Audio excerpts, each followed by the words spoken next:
The sin of Sodom. Now, this one's going to get a lot of kickback because this particular sin, there's a reason why they say that you are born that way. It's not like most other sins. Anybody that knows my testimony, again, if you're new here, I'm on Touching the Afterlife with Julie. I have on my TikTok, it's up here. It's reaching about 86,000 people. I'm on various platforms. And one of my major messages is for the homosexual. Now, I have been celibate for 17 years out of that sin. Okay? I haven't committed that sin. I haven't been with a man in many, many years. And you know what? As you go along in the faith walk, you don't even really have the desires anymore. Have I had attractions? Do I think, do I still have them? Yes. Almost everyone I know does. But, some of you guys used to be whoremongers. You guys still have attractions to women that aren't your wife? Some of you are gluttons.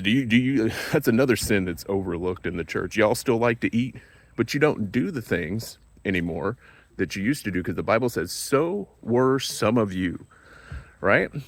And a lot of people that contact me are involved in various lustful sins, not even to do with homosexuality, but I'm just talking about homosexuality. By the way, in my TikTok, somewhere down, I was on a panel with about 6 or 7, a couple prophets, a couple apostles, all former gay men, and we discuss a lot of the issues, because right now that sin is rearing its head all over the country.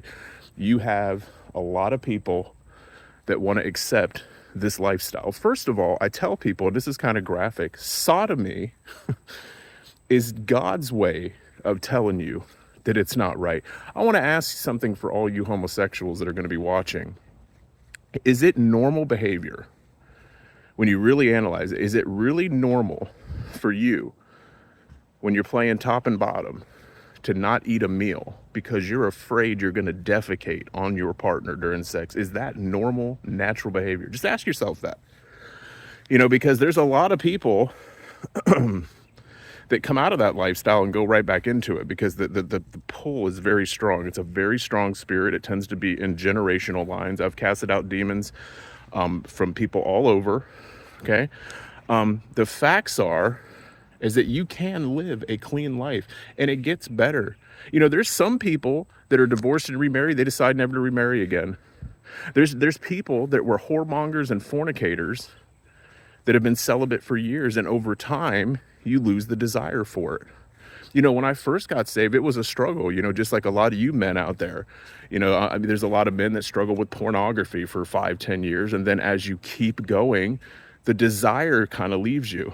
You can still have some attractions. You can still say, hey, that person is attractive, but that overwhelming lust, that overwhelming wanting to do those things are gone.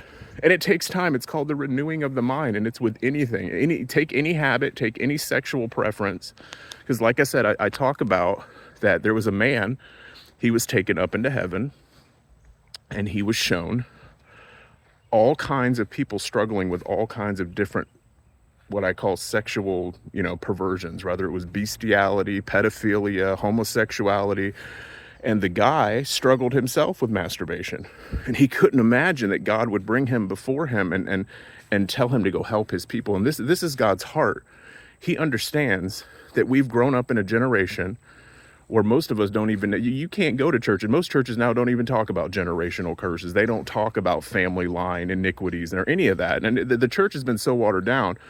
So you can have something in your line, right? You could have some kind of iniquity going on, and you're just born this way. That's why they call it born this way. In my testimony, I say I rebelled against God for a long time during the era of Marilyn Manson in the 90s. I grew up with Brian Warner in Florida when he was big, and we would go to shows, and I would be a hellion. I have some pictures here on my TikTok and in my testimony.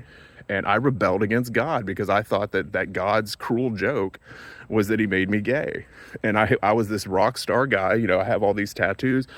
I could get all these women, and I didn't want them. And my life was a living hell. And then, when I found God, it took many years and deliverances and going through cults and bad teachers and false brethren to get to where I'm at now, where my everyday life is joy and peace and happiness. And, I have the fruits of the Spirit, and I'm able to teach and talk to people like you, because most people shouldn't be online teaching until they've been through that crushing, till they've had that experience, right? But a lot of the common arguments, and in the panel down on my TikTok, we talk about this, they're trying to make it sound like it was just a cultural position, that, oh, it was just talking about not sleeping with boys.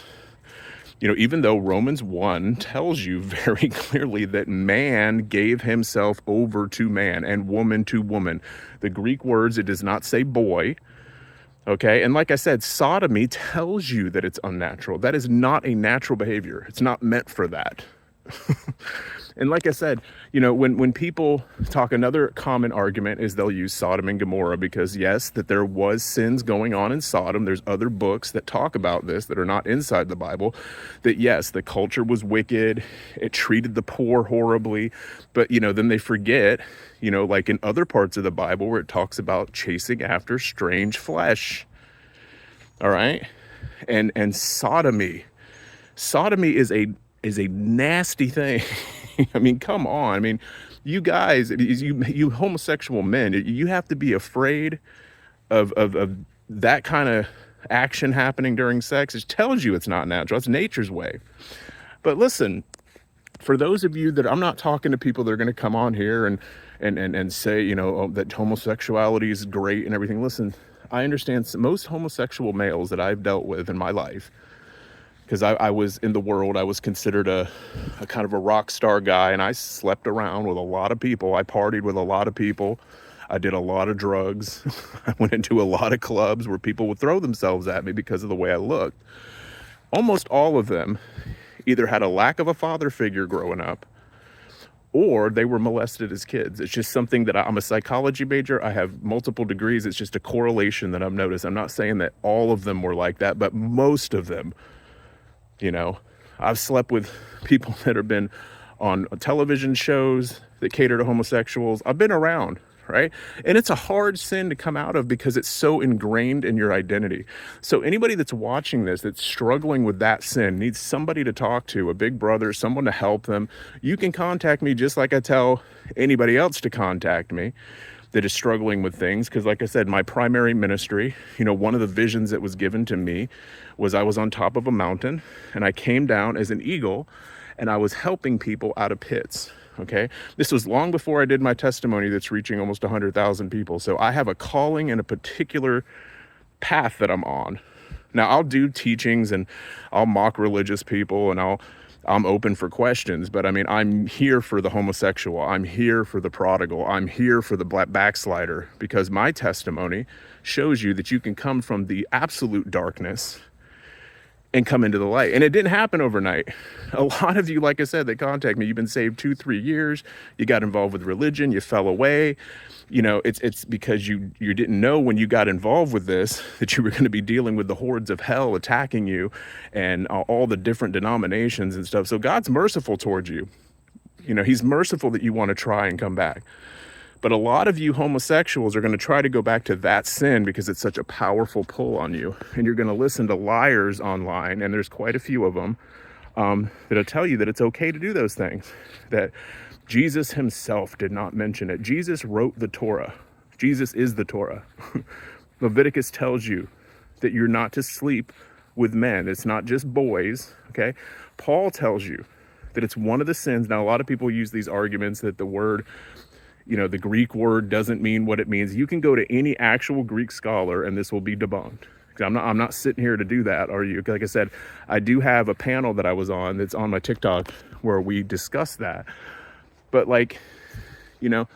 it's one of the hardest sins. And like I said, I haven't really done a video on it because, like I said, it's one of those sins that's been so ingrained in our culture that people that usually become saved go back to it. I've seen a lot of people go back to it. It's a stronghold. And the only reason I'm making the video is because I feel led to, so that probably means there's somebody out there that needs to hear it or contact me. But listen, go to a real Greek scholar, study Romans 1. I mean, it's very clear it was not just about boys. And by the way, if it was about, what's the definition of a boy? Is a 17-year-old a boy with a 22-year-old? Does that make the sin okay? I mean, there's all kinds of questions here that they don't like to answer. So yeah, that's just my rant for today. I'm here, I'm openly available for anybody. If you've got any friends that struggle with this, or if you're a parent that, you know, has a son who's going to send him my testimony, you know, my YouTube channel is right across the screen if you want more. And that is it for today. Like I said, I'm not one of these people that's going to be making 5 videos a day. It's just too taxing on me. I just ain't got I don't feel like it. So usually I'll just promote my videos.